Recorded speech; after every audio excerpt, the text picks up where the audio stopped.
দেখুন এই ব্যক্তিটি কতগুলো ক্রিয়েটিভ আর্টিস্টের মধ্যে একজন। সে তার অসাধারণ কাজের মাধ্যমে মানুষের মন জয় করে নিয়েছে।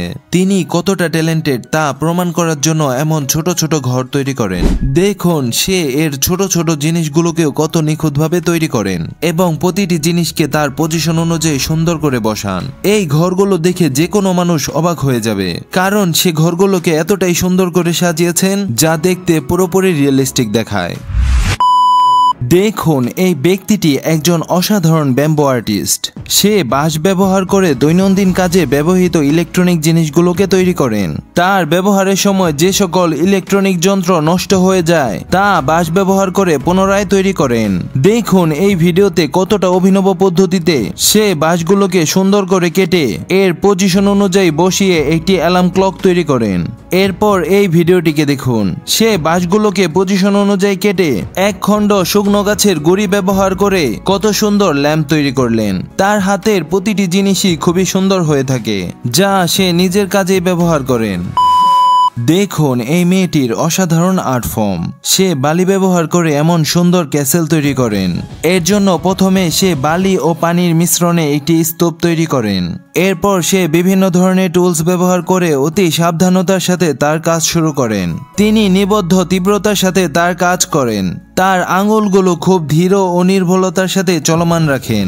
তার তৈরিকৃত টাওয়ারের মধ্যে বিভিন্ন জটিল বিবরণ যোগ করেন এবং অবশেষে এর পূর্ণতা ও সৌন্দর্য এভাবে ফুটিয়ে তোলেন। দেখুন তার তৈরিকৃত ক্যাসেলটি কতটা সুন্দর হয়েছে। দেখুন এই মেয়েটি কপার ওয়্যার ব্যবহার করে এমন মূল্যবান আর্ট তৈরি করেন। তার আর্ট তৈরি করার জন্য সে বিভিন্ন সাইজের কপার ওয়্যার ব্যবহার করেন। দেখুন এই ভিডিওতে সে কপার ওয়্যার ব্যবহার করে একটি গাছ তৈরি করতে শুরু করেন। এর জন্য প্রথমে সে তামার তারের একটি রোল এভাবে সোজা করে নিলেন।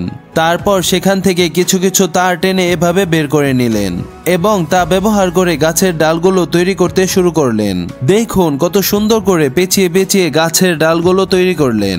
এরপর তামার তারের ছোট ছোট টুকরো পাতার আকৃতিতে বাঁকিয়ে দিলেন। তারপর সে ডালগুলোকে চারিপাশে জড়িয়ে দিলেন। দেখুন ধীরে ধীরে গাছটির আকৃতি সম্পূর্ণ হলো, আর এরই মাধ্যমে নতুন একটি আর্ট পদ্ধতির সূচনা হলো।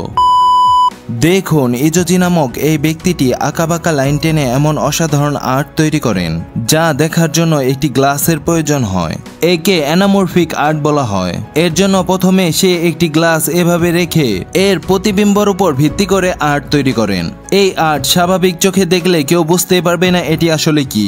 যখন এর সামনে গ্লাস রাখা হয় তখন সেই আর্ট গ্লাসের প্রতিবিম্বর উপর ফুটে ওঠে, যা দেখতে অসাধারণ দেখায়। তাই তাকে একজন অসাধারণ আর্টিস্ট বললে ভুল হবে না।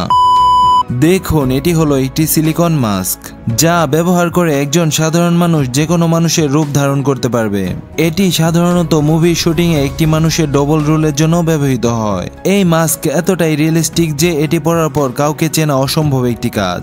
তাই অনেক দেশে এটিকে ব্যান করা হয়েছে, কারণ এই মাস্ক পরার পর কেউ ক্রাইম করলে তাকে ধরা অসম্ভব। কোনো কোনো ক্ষেত্রে এটি বিভিন্ন দেশের গোয়েন্দা বিভাগের মানুষ তাদের মিশনের জন্য ব্যবহার করেন। এতে তাদের আইডেন্টিটি সুরক্ষিত থাকে।